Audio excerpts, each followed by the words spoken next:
had been missing one point of this whole puzzle. When I looked at Renaissance art and the great masters, the Flemish masters, I could see that they were able to paint as quickly as their inspiration because they had paints that fixed immediately. They dried. There wasn't any drying time, waiting. There wasn't any of this layering 2 weeks later or putting it in the sun or baking it or going to acrylics or doing something else. These guys were such masters of paint that they could dry their oils instantly or at the rate that they wanted. And then after that, after they dried, they could layer on glazes of color, like films of color, and get these prismatic effects. Like you could put a dead base color of blue and layer on top a brilliant yellow, and you'd get this fabulous green. And it's a color you can't reproduce in tubes. There's no way you can get it from a tube. Because it's all over the place, and all of a sudden you layer this film on, every aspect has a different tone, and that's what, there are no tubes for color for Renaissance paints. It's all a misconception.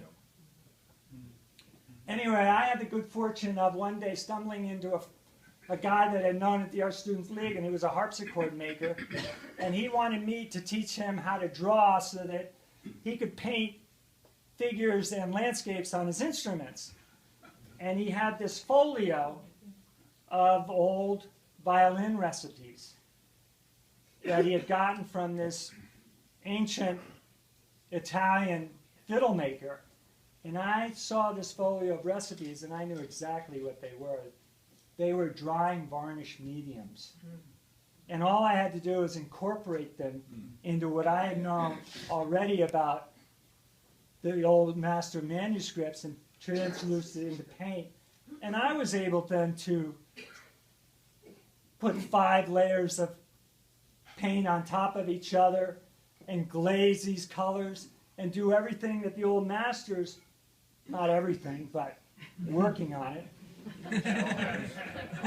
could do. So I had this freedom. And it was immediately, I mean, the people who bought my paintings were saying, "What happened to you? Your paintings look alive. They've got color in them. It's a whole new look." Anyway, from there I started to look more deeply at the Luminous School, which is the school that I'd made my last talk about.